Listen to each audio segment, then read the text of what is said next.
आइए UP PCS 2023 प्रश्न पत्र का क्वेश्चन नंबर 31 देखते हैं। इसमें दिया कि कैप्टन हॉकिंस के संदर्भ में निम्नलिखित में से कथनों में से कौन सा कथन सही है। इसमें पहला कथन है कि वह 1611 ईस्वी में जेम्स प्रथम के दूत के रूप में भारत आए। इसका हम विश्लेषण करते हैं तो वो जो है 1611 ईस्वी में नहीं आए, वह थे 1608 ईस्वी में। और ये जेम्स प्रथम दूत के रूप में आए थे, सही है, बट इसका सन सही नहीं है। अगला कथन देखते हैं। अगला कथन है कि वह तुर्की भाषा का बहुत अच्छा ज्ञान जाता था। यह ऑप्शन सही है। अतः दिए गए कूट के अनुसार मिलान करते हैं तो second option B option is correct. आइए यूपी पीसीएस के प्रश्न पत्र का 32 क्वेश्चन देखते हैं। इसमें कहा कि खरीदादार कौन था। खरीदादार के विषय में समझते हैं। यह मुगल काल के समय में एक पद था। ये खरीदादार एक ऐसा अधिकारी होता था जो राजस्व और खातों को रखरखाव की विशेषज्ञता रखता था। वह मुगल राजस्व प्रणाली का एक महत्वपूर्ण हिस्सा था और भूमि कर, राजस्व कर तथा वित्तीय हिसाब किताब को संलग्न रहता था। इस हिसाब से हम देखते हैं तो option number D is correct. इसमें ऑप्शन ए देखते हैं कि फरमानों को भेजने वाला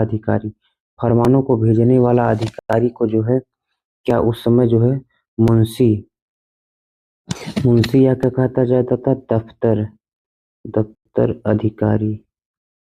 उस समय मुंशी या दफ्तर अधिकारी कहा जाता था।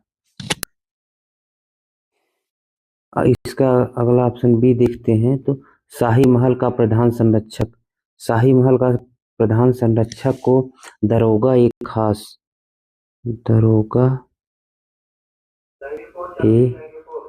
खास या बोला जाता था आमिर ए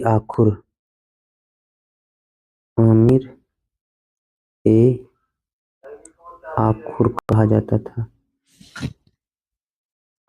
अगला ऑप्शन सी ऑप्शन देखते हैं तो सी ऑप्शन है कि परगना के प्रमुख अफसर को क्या कहा जाता था, सिकरदार। क्या कहा जाता, सिकरदार। इस प्रश्न के हिसाब से इसका आंसर डी है। आइए आगे देखते हैं मुगल प्रशासन के प्रमुख पद और उनके कार्य। वित्त और राजस्व विभाग में जो है कौन कौन अधिकारी आते थे। दीवान ए आला उसे कहा जाता वित्तीय प्रशासन और राजस्व व्यवस्था का सर्वोच्च अधिकारी होता था। खरीदादार जो होता था हिसाब किताब और राजस्व में प्रवीण अधिकारी होता था। आगे देखते हैं मुत्सदी जो है व्यापार और शाही खजाने का प्रबंधक होता था। आगे देखते हैं सैन्य प्रशासन में मुख्य अधिकारी कौन कौन से थे। बख्शी उसे कहा जाता था सेना का वेतन और भर्ती का प्रबंधन करता था। मीर ए मनसब या मनसबदार उसे कहा जाता था जो सैनिकों की भर्ती और रैंक प्रदान करता था। फौजदार किसे कहा जाता था, जो क्षेत्रीय सैन्य और प्रशासनिक का प्रमुख होता था, उसे फौजदार कहा जाता था। आगे देखते हैं दरोगा ए तोपखाना किसे कहा जाता है, शाही तोपखाने का प्रमुख होता था। प्रांतीय और क्षेत्रीय प्रशासन, इसमें सूबेदार आते थे। सूबे प्रांत का प्रमुख अधिकारी होता था। सिकदार जो है परगना का प्रमुख अधिकारी कहलाता था। आगे देखते हैं कोतवाल की बात करते हैं, नगर का कानून व्यवस्था का अधिकारी होता था, जो आज भी है। शाही महल और प्रबंधन के विषय में देखते हैं तो खान ए सामा का कार्य था शाही खान पान और महल का प्रबंधन का दायित्व होता था उसका। दरोगा ए खास का काम क्या होता था, शाही महल की सुरक्षा का प्रमुख होता था। अगला देखते हैं अमीर ए आखुर का काम शाही अस्तबल और घोड़ों का प्रमुख अधिकारी होता था। न्याय और धार्मिक विभाग के अधिकारी देखते हैं। सदर उस सुदूर जो है धार्मिक और न्यायिक मामलों का प्रमुख होता था। संचार और सूचना विभाग में देखते हैं। दरोगा ये डाक चौकी डाक और संचार व्यवस्था का प्रमुख अधिकारी होता था। वकायनविस शाही घटनाओं और प्रशासनिक निर्णयों का रिकॉर्ड रखने वाला अधिकारी होता था। आगे विशेष विभाग देखते हैं। विशेष विभाग में मीर ए बहर अधिकारी थे जो नौसेना और समुद्री व्यापारियों के प्रमुख होते थे। मीर ए आबर पानी और सिंचाई की व्यवस्था का प्रबंधन करते थे। मीर ए आबर याद रखिए। कारखाना अधिकारी शाही उत्पादन और इकाइयों का प्रमुख होते थे। आइए इस प्रश्न पत्र का क्वेश्चन नंबर 33 देखते हैं। इसमें कहा गया सूची 1 का सूची 2 से मिलान करिए। सूची 1 है और ये सूची 2 है, इससे मिलान करना है। तो इसमें पहली सूची में दिया गया है ऑप्शन ए में कि मीरात ए सिकंदरी जो है, जो पुस्तक है, ये किस आधार पर लिखी गई है। तो मीरात ए सिकंदरी पुस्तक जो है गुजरात विजय पर आधारित लिखी गई है। ये किस पे लिखी गई है? गुजरात, कहाँ इसमें ऑप्शन में जो है ऑप्शन नंबर 4 गुजरात विजय पर आधारित है। इसमें लेखक ने सिकंदर मोहम्मद गजनवी, जिसने गुजरात के सुल्तानों के विजय और शासन का वर्णन किया गया है इसमें।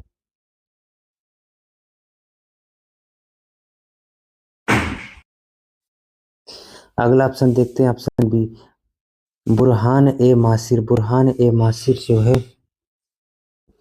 ये बहमनी के अहमदनगर इतिहास इसमें लिखा गया है।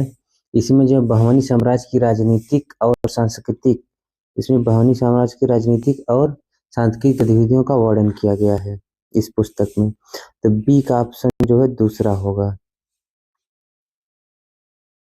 आगे देखते हैं ऑप्शन सी में रियाज उस सलातिन जो पुस्तक है ये बंगाल के इतिहास पर लिखी गई है। इसको गुलाम हुसैन ने लिखा है। इसमें बंगाल के नवाबों के शासन का विस्तृत वर्णन किया गया है। अगला ऑप्शन डी देखते हैं, रियाज उल इंसा की बात करते हैं तो इसमें जो है क्या लिखा गया है? महमूद गवाह के पत्रों का इसमें संग्रह है। तो हम देखते हैं ए का 4, इसमें ऑप्शन दिख नहीं रहा। इसमें ऑप्शन कोड के हिसाब से मिलान करते हैं तो इसमें option A is correct option. आइए हम मुगल कालीन कुछ प्रमुख पुस्तकों के विषय में विस्तार से जानते हैं। इसमें जो है मुगल कालीन ऐतिहासिक पुस्तकें जो थी, पुस्तक का नाम, लेखक, विषय और विवरण। तबकात ए नासिरी जो है मिनहाज ए सिराज लेखक थे। इसमें जो गुलाम वंश और प्रारंभिक दिल्ली सल्तनत के बारे में बताया गया है। और जो है तारीख ए फिरोज शाही जो है ये किसने लिखा था? जियाउद्दीन बर्नी ने। और इसका विवरण है फिरोज शाह और तुगलक का शासन का वर्णन किया गया है। अकबरनामा की बात करते हैं तो अबुल फजल ने लिखा था। अकबर के शासनकाल का विस्तृत वर्णन किया गया है। आगे देखते हैं आईने अकबरी की बात करते हैं तो इसको किसने लिखा? अबुल फजल ने। अकबर के प्रशासन और शासन प्रणाली का वर्णन किया गया है। तारीख ए शेर शाही, इसको किसने लिखा? अब्बास खां सरवानी ने लिखा। इसमें शेर शाह सूरी का शासन और उपलब्धियों का वर्णन किया गया है। हुमायूं नामा जो है किसने लिखा? गुलबदन बेगम ने। हुमायूं का जीवन और शासन के विषय में इसमें बताया गया है। उस काल के धार्मिक पुस्तकों के विषय में देखते हैं तो तुजुक ए बाबरी पुस्तक किसने लिखा? बाबर ने लिखा। बाबर की आत्मकथा का संस्मरण लिखा गया है। महानवमी, महानवमी जो है फतेहुल्लाह शरीफ ने लिखा और अकबर के धार्मिक दृष्टिकोण को इसमें दर्शाया गया है। आगे देखते हैं रगमाला। रगमाला किसने लिखा था? मुल्ला दाऊद ने। यह मध्यकालीन भक्ति और साहित्य का संग्रह है। इसमें उस काल की साहित्यिक पुस्तकें देखते हैं। पृथ्वीराज रासो ने चंद बरदाई ने लिखा रहा था। पृथ्वीराज चौहान का वीरतापूर्ण वर्णन इसमें किया गया है। कवि प्रियंका पुस्तक जो है मलिक मोहम्मद जायसी ने लिखा था। ये प्रेम कहानी पद्मावत पर आधारित पुस्तक थी। मसनवी ए नूह सिपहर, ये पुस्तक जो है अमीर खुसरो ने लिखी। गद्य और पद्य के विभिन्न रूपों में इसे लिखा गया है। पद्मावत की बात करते हैं, मलिक मोहम्मद जायसी ने लिखा और राजा रत्नसेन और पद्मिनी की कहानी का वर्णन इसमें किया गया है। उस काल की प्रशासनिक पुस्तकों के विषय में देखते हैं। प्रशासनिक पुस्तकें हैं फुतूहत ए फिरोज शाही की पुस्तक जो है फिरोज शाह तुगलक ने लिखा। फिरोज शाह द्वारा दिए गए निर्माण कार्य का इसमें वर्णन किया गया है। अदालती दस्तूर ए जहांगीर पुस्तक किसने लिखी? जहांगीर ने लिखी। जहांगीर का न्याय और प्रशासन के बारे में इसमें लिखा गया है। आगे देखते हैं उस काल के क्षेत्रीय इतिहास पर आधारित पुस्तकों के विषय में जानते हैं। पुस्तक का नाम रियाज उस सलातिन किसने लिखा? गुलाम हुसैन सलीम ने लिखा। इसमें बंगाल का इतिहास लिखा गया है। मिरात ए सिकंदरी किसने लिखा? सिकंदर बिन मोहम्मद गजनवी ने लिखा। गुजरात का इसमें वर्णन किया गया है। बुरहान ए मासिर अज्ञात है, पता नहीं कौन लिखा है। बहमनी और अहमदनगर का इतिहास इसमें लिखा गया है। विदेशियों द्वारा लिखित पुस्तकों का विवरण देखते हैं। तारीख ए हिंद जो है किसने लिखा? अलबरूनी ने लिखा। भारत का संस्कृति और भौगोलिक विवरण इसने किया है। पुर्तगालियों का भारत, इसको लिखा है डुअर्स बारबोसा ने भारत में पुर्तगाली यात्री के विषय में लिखा है। इंडिका पुस्तक किसने लिखी? मेगास्थनीज। इसमें मौर्य साम्राज्य का विस्तृत वर्णन किया गया है।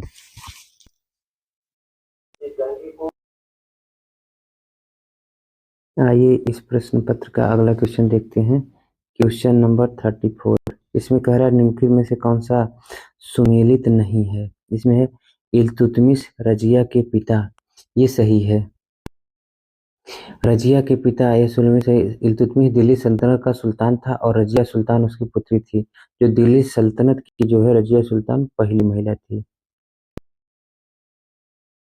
आगे देखते हैं, अगला ऑप्शन देखते हैं, ये सही है। शाह तुर्कान इल्तुतमिश की पत्नी थी, ये भी सही है। और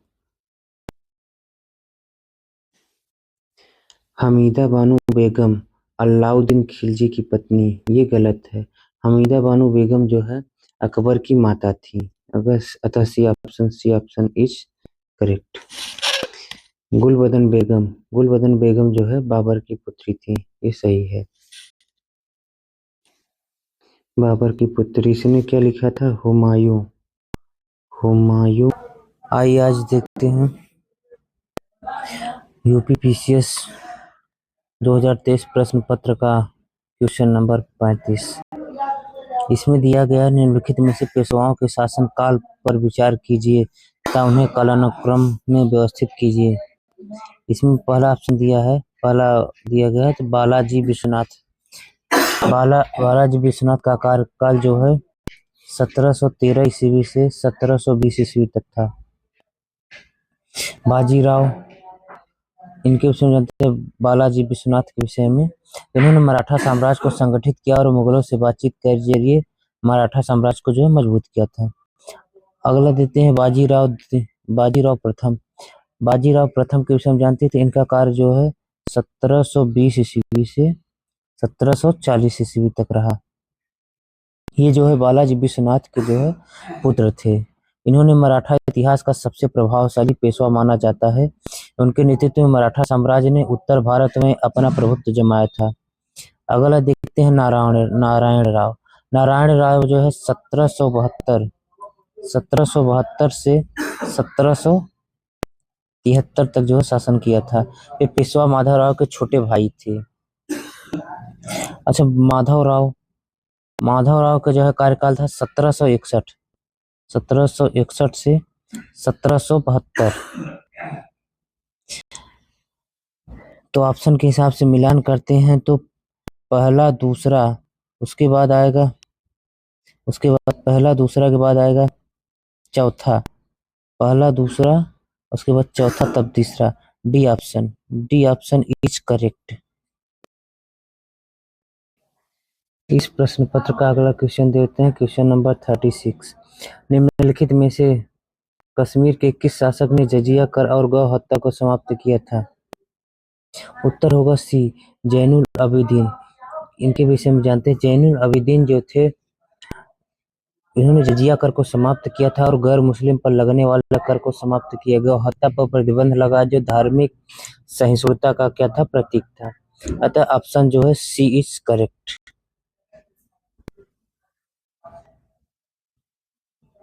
इस प्रश्न पत्र का अगला क्वेश्चन देखते हैं, क्वेश्चन नंबर 37। इसमें दिया गया निम्नलिखित में से कौन फिरोज शाह तुगलक के नगर कोट अभियान के दौरान संग्रहित 300 संस्कृत पुस्तकों का अनुवाद किया था? ये किया था अजीजुद्दीन खान। अजीजुद्दीन खान ने किया था। फिरोज शाह तुगलक जो है 1351 और 1338 के बीच में तुगलक वंश का एक शासक था, जो अपने प्रशासनिक सुधारों और सांस्कृतिक कार्यों के लिए जाना जाता था। उसने नगरकोट, आधुनिक कांगड़ा, हिमाचल प्रदेश पर एक सैन्य अभियान चलाया था। वहां से प्रसिद्ध मंदिरों और ग्रंथों को अपने अधिकार मिला था। इस अभियान के दौरान संस्कृत में लिखित लगभग 300 ग्रंथ थे एकत्र किए थे। फिरोज शाह ने इन ग्रंथों का फारसी में अनुवाद कराया था। इसमें कराया था, फारसी भाषा में अनुवाद कराया था। Option number A is correct. इस प्रश्न पत्र का अगला क्वेश्चन देखते हैं। संगीत की टप्पा शैली निम्नलिखित में से किस मुगल सम्राट के दरबार में परिष्कृत एवं विकसित हुई? ऑप्शन होगा option D, Mohammad Shah. D is correct option. आइए इस प्रश्न पत्र का अगला क्वेश्चन देखते हैं, क्वेश्चन नंबर 39। इसमें कहा गया निम्नलिखित में से कौन कवित्री पुस्तक सही सुमेलित नहीं है? तो इसमें पहला ऑप्शन देखते हैं, दयाबाई। दयाबाई जो है विनय मल्लिका लिखी उनकी पुस्तक है। तो दयाबाई जो है क्या थी? संत कवित्री थी। संत कवित्री, संत कवित्री थी और मीरा के समकालीन मानी जाती है। उनकी रचनाएं विनय मल्लिका और गीत गोविंद जैसे भक्तिमूलक काव्य के रूप में प्रसिद्ध हैं। अतः यह सुमेलित है, सही है।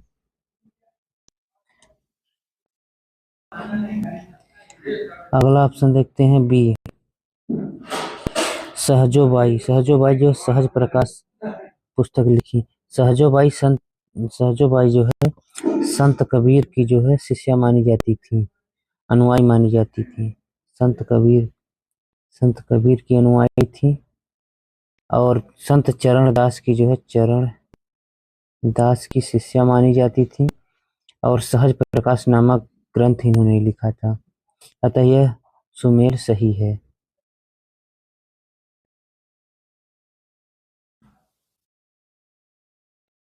अगला ऑप्शन देखते हैं,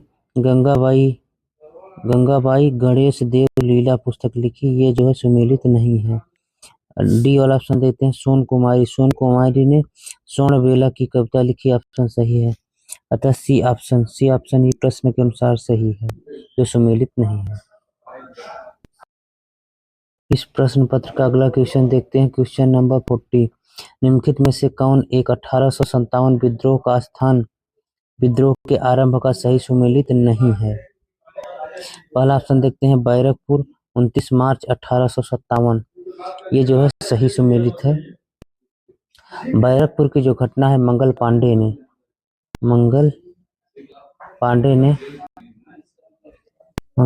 ने 29 मार्च 1857 ब्रिटिश अधिकारियों के खिलाफ विद्रोह किया था। यह 1857 विद्रोह की पहली चिंगारी मानी जाती है। अगला ऑप्शन देखते हैं, ऑप्शन बी, मेरठ में 10 मई 1857। इसको हम देखते हैं तो ये घटना जो है में मेरठ में सैनिकों 10 मई 1857 को खुले विद्रोह का बिगुल बजाया था। यह विद्रोह 85 सैनिकों के कारतूसों के उपयोग से इनकार करने पर कठोर दंड दिए जाने के बाद शुरू हुआ था। कहाँ शुरू हुआ था? मेरठ में। ये भी ऑप्शन भी मेरे सही है। अगला ऑप्शन सी देखते हैं, लखनऊ 4 जून 1857। यह घटना लखनऊ में विद्रोह को 4 जून 1857 को शुरू हुआ। यह विद्रोह मुख्य रूप से बेगम हजरत महल